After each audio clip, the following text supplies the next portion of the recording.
오늘 저는 우리가 너무나 많이 듣는 이 14만 4천 명에 관한 말씀을 함께 나누고자 합니다. 오늘 본문 요한계시록 7장 9절에 보면 이 일 후에 내가 보니 각 나라와 족속과 백성과 방언에서 아무도 능히 셀 수 없는 큰 무리가 나와 흰옷을 입고 손에 종려 가지를 들고 보좌 앞과 어린 양 앞에 서서라고 말씀합니다. 각 나라와 족속과 백성과 방언에서 아무도 능히 셀 수 없는 큰 무리가 나왔다고 합니다. 아무도 능히 셀 수 없는 큰 무리. 그 어마어마한 무리는 누구를 가리키는 것일까요? 그들은 바로 하나님의 백성을 가리키는 표현입니다. 요한계시록 7장 4절에 이 아무도 능히 셀 수 없는 이 무리에 대해서 이렇게 말씀합니다. 내가 인침을 받은 자의 수를 들으니 이스라엘 자손의 각 지파 중에서 인침을 받은 자들이 14만 4천이니 아무도 능히 셀 수 없는 큰 무리는 하나님의 인침을 받은 영적 이스라엘 자손을 가리키는 표현입니다. 그리고 그들의 수는 모두 14만 4천 명이라는 것입니다. 그러면 14만 4천 명이 무엇을 의미한다고 했습니까? 방금 언급한 대로 각 나라와 족속과 백성과 방언에서 나온 아무도 능히 셀 수 없는 정말 수없이 많은 하나님의 인침을 받은 영적 이스라엘 자손을 가리키는 것입니다. 여러분, 이 요한계시록에는 상징성을 가진 단어들이 많이 나옵니다. 그것은 당시 이 그리스도인들만 이 계시의 말씀을 이해하도록 기록이 되었기 때문입니다. 우리가 흔히 들었던 물고기 익투스라고 하는 말도 초대교회 당시 그리스도인들이 사용했습니다. 이 상징을 사용한 것은 당시 성도들이 말하고 있는 상대가 그리스도인인지 아닌지 여부를 확인하기 위해서 이 상징을 사용한 것입니다. 이 익투스라고 하는 것은 예수 그리스도 하나님의 아들 구원자라고 하는 단어들의 첫 알파벳을 따서 만든 표현이기 때문입니다. 그것을 통해서 상대가 그리스도인인지 아닌지를 알 수 있었다는 것입니다. 이와 마찬가지로 이 14만 4천이라고 하는 숫자도 충만한 하나님의 백성을 상징하기 위해서 사용된 단어입니다. 아무도 능히 셀 수 없는 영적 이스라엘 자손의 수를 말하기 위해서 사용된 그러한 표현이라는 것입니다. 그런데 지금의 많은 이단들은 이 단어를 임의적으로 14만 4천 명만이 구원을 얻는다라는 식으로 사람들을 현혹합니다. 여러분, 이미 구원받은 숫자가 14만 4천 명이 넘습니다. 사실은 이미 넘어요. 그런데 여호와의 증인, 신천지, JMS 같은 이단의 교주들이 이 14만 4천 명을 문자적으로 해석해서 사람들을 미혹하는 것입니다. 요한계시록 7장 5절과 7절에 보면 14만 4천 명은 이스라엘 12지파에서 12,000명씩의 사람들을 모은 숫자입니다. 이 유다지파에서 12,000명, 르벤지파에 12,000명, 갓지파, 아셀지파, 납달리지파, 므낫세지파, 시몬지파, 레위지파, 이사갈지파, 스불론지파, 요셉지파, 베냐민지파 이렇게 12지파에서 각 12,000명씩을 더해서 14만 4천 명이 된 것입니다. 그리고 각 지파의 이 12,000명은 삼위 하나님의 완전수 3과 동서남북을 의미하는 숫자 4와 충만의 수 10의 세제곱해서 만들어진 숫자입니다. 그러니까 3 곱하기 4 곱하기 1000 해서 나온 숫자가 12,000입니다. 이 12,000이라는 숫자는 삼위 하나님의 사역으로 동서남북 사방을 향하여 하나님의 백성이 충만한 수에 이르렀다라고 하는 것을 말하는 것입니다.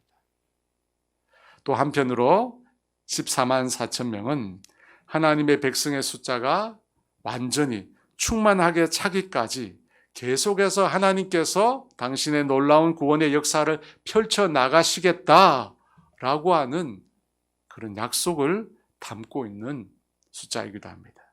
그래서 이 말씀은 마태복음 24장 14절에 이 천국 복음이 모든 민족에게 증언되기 위하여 온 세상에 전파되리니 그제야 끝이 오리라 라고 하는 말씀과 맥이 사실은 같은 말씀입니다. 복음이 모든 민족에게 전파되었을 때 비로소 하나님의 백성이 충만한 수에 이르게 되기 때문입니다. 여러분 그렇지 않습니까? 특정한 지역뿐만 아니라 각 나라와 족속과 백성과 방언에 이 복음이 전파될 때 비로소 충만한 숫자의 하나님의 백성이 이루어지는 것입니다. 그리고 그때가 되면 온 세상이 하나님 앞에 최후 심판을 받게 될 것입니다. 그때까지 주님은 당신의 심판을 유보하시면서 기다리시면서 한 사람이라도 더 구원에 이르기를 원하신다는 것입니다. 디모데전서 2장 4절에 하나님은 모든 사람이 구원을 받으며 진리를 아는 데 이르기를 원하시느니라. 여러분 이것이 하나님의 마음입니다. 그리고 14만 4천이라고 숫자에 담겨 있는 하나님의 마음이기도 합니다. 하나님은 모든 사람이 구원에 이르기를 원하시며 하나님의 백성이 각 나라와 백성과 방언에서 충만한 숫자에 이르기를 지금도 원하십니다. 그렇다면 이렇게 구원받은 하나님의 백성들은 어떤 사람들일까요? 어떤 사람들이 구원받을까요?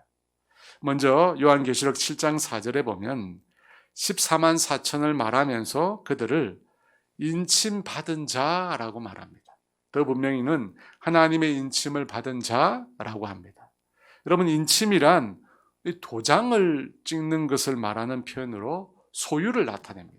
곧 하나님의 인침을 받았다는 것은 하나님께 소유된 하나님께 속한 자라고 하는 뜻이 되는 것입니다. 바로 그 사람들이 구원받은 것입니다. 하나님의 소유, 하나님께 속한 자들이 죄인의 형벌을 받지 않고 구원을 얻은 사람들입니다. 그렇다면 우리가 그 구원 얻은 사람들을 어떻게 알 수 있을까요? 구원받았는지 그렇지 않았는지 우리가 어떻게 알 수 있을까요? 여러분 육안으로는 식별이 불가능합니다. 물론 여러분 구원받은 사람들은 삶이 다릅니다. 이 세상에 속한 사람들처럼 육신의 정욕을 따라 살아가지 않습니다. 구원받은 사람들은 온갖 탐심을 구하며 이 세상에서 살지 않습니다.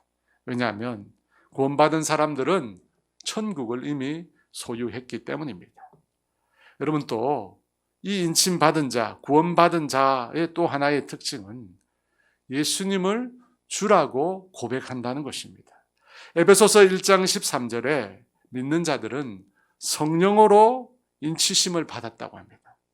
그 안에서 너희도 진리의 말씀 곧 너희의 구원의 복음을 듣고 그 안에서 또한 믿어 약속의 성령으로 인치심을 받았으니 라고 했습니다. 이것을 보면 하나님의 인침은 곧 성령님의 인침과 동일하다는 사실을 우리가 알 수 있습니다. 그런 성령님의 인침을 받은 자들은 고린도전서 12장 3절에 이렇게 말합니다. 하나님의 영으로 말하는 자는 누구든지 예수를 저주할 자라 하지 아니하고 또 성령으로 아니하고는 누구든지 예수를 주시라 할 수 없느니라. 하나님의 인침을 받은 자, 성령의 인침을 받은 자, 구원을 받은 자는 예수님을 저주할 자라 하지 않고 예수님을 주라고 고백한다는 것입니다. 여러분, 귀신이 들린 사람을 분별하는 방법 중 하나가 바로 이 신앙 고백입니다. 귀신이 들린 자는 예수님을 주로 고백할 수 있을까요? 절대 할 수 없습니다. 왜냐하면 오직 성령으로만 예수님을 주라고 고백할 수 있기 때문입니다.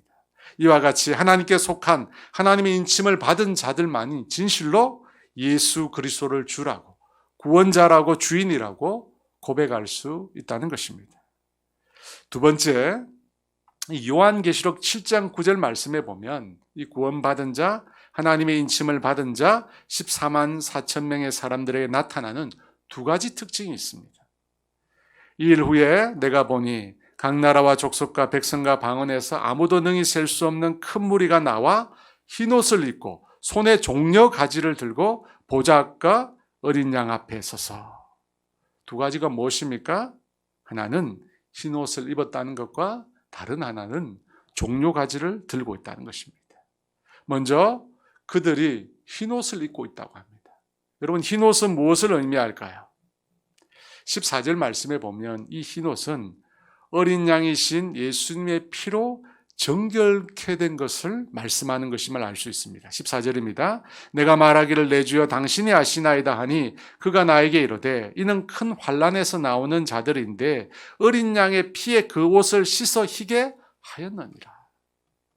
흰옷을 입은 자들은 어린 양의 피에 그 옷을 씻어 희게 하였다고 합니다.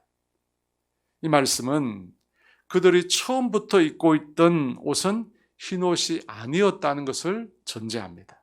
그런데 예수님의 십자가의 보혈로 자신들이 입고 있던 옷을 어떻게 했습니까? 씻은 것입니다. 예수님의 보혈의 피로 그들의 옷을 씻은 것입니다. 그래서 그들의 옷이 희게 된 것입니다. 그러므로 여러분, 옷을 씻어야 합니다. 씻어야 그 옷이 희게 됩니다. 씻는다는 것은 회개를 의미합니다. 예수님의 보혈에 의지하여 자신의 죄를 깨끗이 씻어야만 흰옷을 입게 되는 것입니다.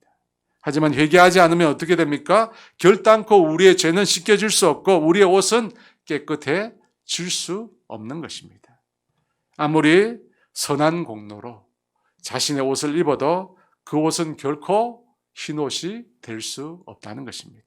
하지만 반대로 아무리 더러운 죄를 지었어도 아무리 더럽게 살았어도 자신의 죄를 씻으면, 회개하면, 예수님의 피를 의지하여 회개하면 그 옷은 반드시 깨끗이 희게 씻겨주는 것입니다. 이사야 1장 18절 말씀에 여호와께서 말씀하시되 오라 우리가 서로 변론하자. 너희의 죄가 주홍 같을지라도 눈과 같이 희어질 것이요 진홍같이 붉을지라도 양털같이 희게 되리라. 주홍 같을지라도 진홍 같을지라도 눈과 같이 양털같이 하나님이 희게 해주시겠다고 말씀하십니다. 왜냐하면 우리가 회개하면 주님께서 당신의 피로 우리의 옷을 씻겨주시기 때문입니다. 그러므로 구원받은 백성들은 다른 누구도 아닌 오직 어린 양이신 예수님의 피로, 여러분 다른 피로는 안 됩니다. 나의 선한 행위로는 안 됩니다. 다른 이름으로는 안 됩니다. 오직 예수 그리스도의 피로 그 옷이 희게 씻겨진 자들입니다. 이들이 바로 14만 4천 명, 구원받은 하나님의 자녀들의 특징입니다. 세 번째, 14만 4천 명의 사람들에게 나타난 특징은 그들의 손에 종려가지가 들려 있었다는 것입니다.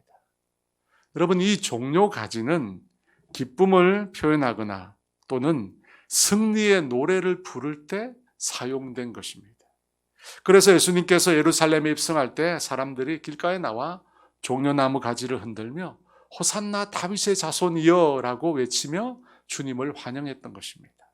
그뿐만 아니라 로마의 개선 장군들이 입는 겉옷이 바로 이 종려나무 무늬가 새겨진 옷이었다고 합니다. 왜 그렇습니까? 그들이 전쟁에서 승리했기 때문입니다. 또 고대 올림픽 경기의 승리자들에게도 이 종려나무 가지가 수여되었습니다. 왜냐하면 종려나무 가지는 승리를 상징하기 때문입니다. 그렇다면 아무도 능히 셀 수 없는 큰 무리인 14만 4천 명이 종려나무 가지를 들고 있었다는 것은 무엇을 의미하는 것일까요? 그들이 바로 승리자였다는 것입니다. 환난과 핍박의 상황을 이겨내고 믿음으로 승리했음을 보여주는 것입니다. 그래서 10절에서 그들이 이렇게 찬양합니다. 큰 소리로 외쳐 이르되 구원하심이 보좌에 앉으신 우리 하나님과 어린 양에게 있도다.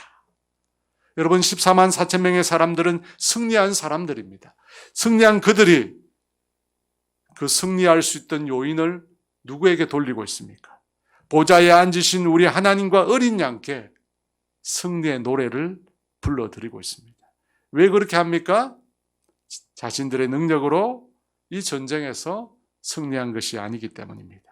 오직 하나님으로 인해서, 오직 그리스도로 인해서 그들이 승리했기 때문입니다.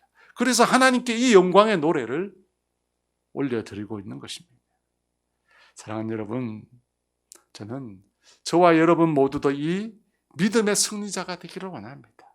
우리 모두도 함께 모여서 큰 소리로 우리에게 승리를 주신 그 하나님과 어린 양께 큰 소리로 노래 부르는 그날이 오기를 주님의 이름으로 축원합니다. 사랑하는 여러분, 아무도 능히 셀 수 없는 큰 무리들이 흰 옷을 입고 종려 가지를 흔들며 승리의 노래를 부르는 환상을 여러분 떠올려 보십시오. 지금 그 환상이 사도 요한에게 비춰지고 있습니다. 그 환상은 사도 요한에게 무엇을 가져다 주었을까요? 그리고 요한의 이 계시록의 말씀을 들었던 핍박 속에 있었던 초대교회 성도들에게 이 계시의 말씀은 무엇을 의미하는 것이었을까요? 그리고 이 말씀을 접하는 오늘 우리에게 이 말씀은 또한 무엇을 의미하고 있는 것일까요? 요한계시록 1장 9절에 보면 이 사도 요한이 반모라는 섬에서 하나님으로부터 이 계시의 말씀을 받은 것으로 기록되어 있습니다. 이 당시 반모섬은 정치와 종교에 있어서 로마 제국의 중대한 범죄를 저지른 범법자들을 유배시키는 섬이었습니다. 그래서 이 반모섬은 한 번 들어가면 절대 살아서는 나올 수 없는 생지옥과 같은 곳이었다고 합니다. 예수님의 제자 중에 당시 유일하게 순교하지 않았던 사도 요한은 기독교를 극렬히 핍박했던 도미티아누스 황제 때 이 섬으로 유배를 가게 된 것입니다. 전성에 의하면 사도 요한은 낮에는 이 돌을 깨는 채석장에서 강제 노역을 했다고 합니다. 그리고 밤에는 이 동굴에서 기거하면서 그곳에서 기도하며 하나님의 계시를 받았다고 합니다. 지금도 그 동굴에 가보면 요한이 기도하고 일어날 때마다 손으로 짚었다는 손자국이 그대로 남아있다고 합니다. 극한 노동으로 사도 요한의 심신은 매우 지쳐갔지만 요한은 하나님의 말씀과 그 계시의 환상을 통해서 큰 힘과 위로를 얻게 된 것이 분명합니다. 요한이 보았던 많은 환상 중에 오늘 본문에 14만 4천 명의 하나님의 인침받은 자의 환상이 있습니다. 아무도 능히 셀 수 없는 큰 무리들이 흰 옷을 입고 종려 가지를 흔들며 하나님과 어린 양을 찬양하는 환상이었습니다. 여러분, 이 환상은 요한에게 어떤 의미가 있었을까요? 오늘 본문의 이 사도 요한의 심정을 헤아려 볼 수 있는 성경 인물이 있습니다. 바로 엘리야입니다. 엘리야는 열왕기상 18장에 보면 바알과 아세라 선지자 850년과 갈멜산에서 대결을 펼쳤습니다. 여호와와 바알 중에 누가 진정한 신인가를 판가름하는 그 대결에서 엘리야는 너무나 당당히 압도적으로 승리를 거둡니다. 하지만 이스라엘 왕 아합의 초 이세벨의 살해 위협 앞에 엘리야는 그만 낙담하여 죽기를 원하는 자, 죽기를 원하는 그러한 처지가 됩니다. 천사들의 보살핌에 겨우 힘을 얻은 엘리야가 하나님의 산 호렙으로 올라갑니다. 하나님은 그때 엘리야에게 내가 어찌하여 여기 있느냐 물으셨습니다. 그 하나님의 음성에 엘리야는 이스라엘 자손이 주의 언약을 버리고 주의 제단을 헐고 주의 선지자들을 죽였고 오직 나만 남았는데 지금 그들이 내 목숨을 찾는다고 자신의 절망감을 토로합니다. 엘리야가 굴 밖에 나와서 여호와 하나님의 임재를 기다리는데 하나님께서 세미한 소리 가운데 그에게 찾아오십니다. 그리고는 엘리야에게 새로운 사명의 말씀을 전해주십니다. 그런데 그 말씀 중에 하나님께서 엘리야에게 내가 이스라엘 가운데 바알에게 무릎 꿇지 않은, 바알에게 입맞추지 않은 7천의 사람을 남겨뒀다고 하나님께서 엘리야에게 말씀하셨습니다. 여러분, 이 7,000명의 사람들은 무슨 의미일까요? 왜 하나님께서 엘리야에게 7천의 사람들을 남겨두었다고 말씀하신 것일까요? 그것은 엘리야가 나만 남았다고, 나 혼자만 남았다고 절망감을 토로했기 때문입니다. 사랑하는 여러분, 사람이 언제 가장 힘들어할까? 이 세상에 오직 나밖에 없다고 생각할 때입니다. 이 세상에 나를 알고 나를 이해해 줄 사람이 아무도 없다고 느낄 때, 생각이 들 때 사람은 절망합니다. 그래서 많은 사람들이 그때 극단적인 선택을 합니다. 세상이 나를 알고 이해해 줄 사람이 아무도 없으니 더 이상 이 세상에 살 이유가 없다는 것입니다. 그래서 하나님께서 엘리야에게 너밖에 없지 않다고, 7천의 사람이 남아있다고 말씀하신 것입니다. 여러분, 사도 요한도 마찬가지입니다. 밤모섬의 굴 속에서 엎드려 울며 기도할 때 요한은 아마 이제 홀로 이 고통의 현장에서 내 생명이, 내 마지막 생명이 다 사그러져 간다고 절망했을 것입니다. 그런 절망 가운데 있을 때 하나님께서 그에게 14만 4천 명의 환상을 보여주신 것입니다. 아무도 능히 셀 수 없는 큰 무리들이 흰옷을 입고 승리의 노래를 부르는 환상을 그에게 보여주신 것입니다. 여러분, 각 나라와 민족과 족속과 방언 가운데 아무도 능히 셀 수 없는 큰 무리입니다. 요한이 홀로 이 극한 핍박의 현장에 고통받고 있다고 느끼는 그 순간에 주님은 그렇지 않다. 수없이 많은 주의 백성들이 승리의 노래를 부르고 있다 라고 하는 환상을 보여주신 것입니다. 그것을 통해 너는 결코 혼자가 아니라는 것입니다. 너와 같이 셀 수도 없이 수없이 많은 주의 백성들이 있다는 것입니다. 그리고 그들은 종국에 종료 가지를 든 승리자가 될 것이라는 것입니다. 그것을 요한에게 주님께서 깨우쳐 주신 것입니다. 그리고 그 계시를 들었던 핍박받는 초대교회 성도들에게 주님은 이 말씀으로, 이 환상의 계시로 그들을 위로해 주신 것입니다. 사랑하는 여러분, 여러분 중에 홀로 신앙생활하고 계신 분이 있으십니까?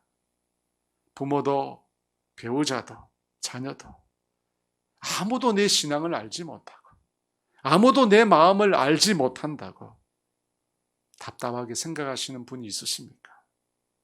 여러분, 우리는 혼자가 아닙니다. 여러분, 우리는 결코 혼자가 아닙니다. 여러분, 주위를 보십시오. 함께 믿음의 길을 걷고 있는 수없이 많은 믿음의 사람들이 있다는 것입니다. 여러분, 그들의 손에는 종려 나무 가지가 들려 있습니다.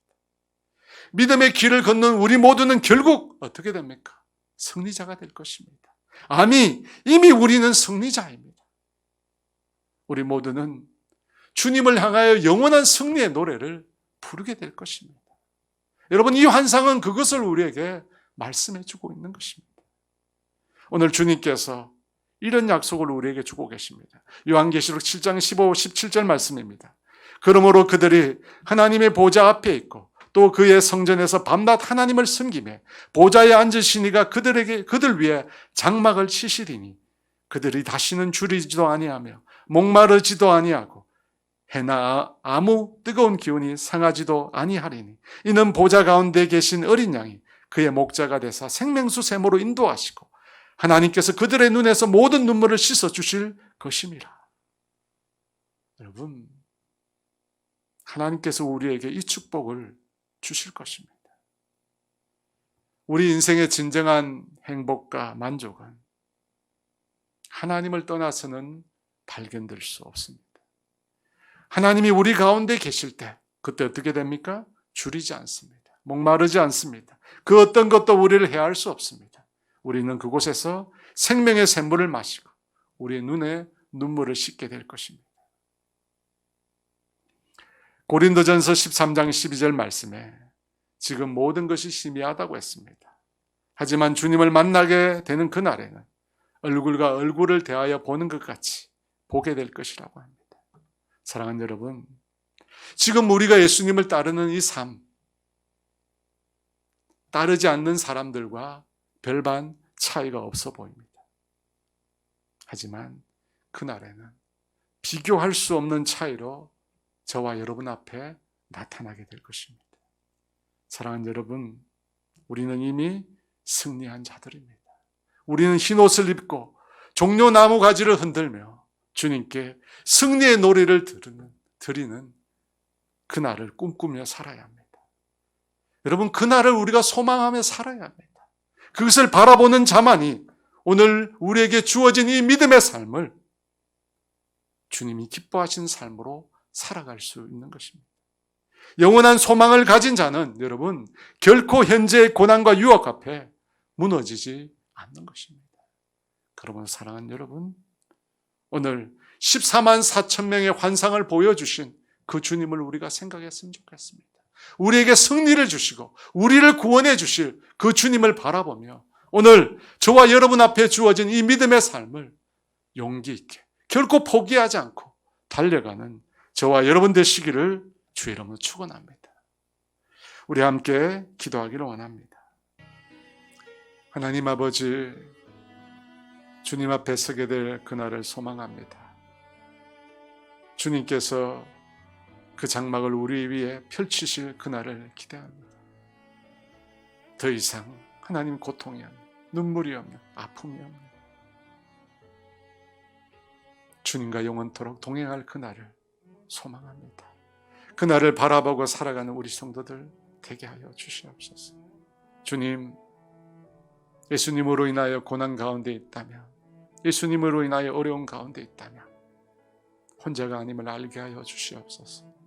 수없이 많은 아버지 정인들이 흰 옷을 입고 종려나무 가지를 흔들며 하나님 우리를 응원하고 아버지 우리가 올 그날을 기대하고 있다는 사실을 알게 하여 주시옵소서. 함께 주님을 찬양할 그날을 소망하고 있다는 사실을 우리로 하여금 알게 하여 주셔서 오늘 우리가 당하는 이 고난과 어려움을 넉넉히 이겨내는 주님의 자녀들 되게 하여 주시옵소서.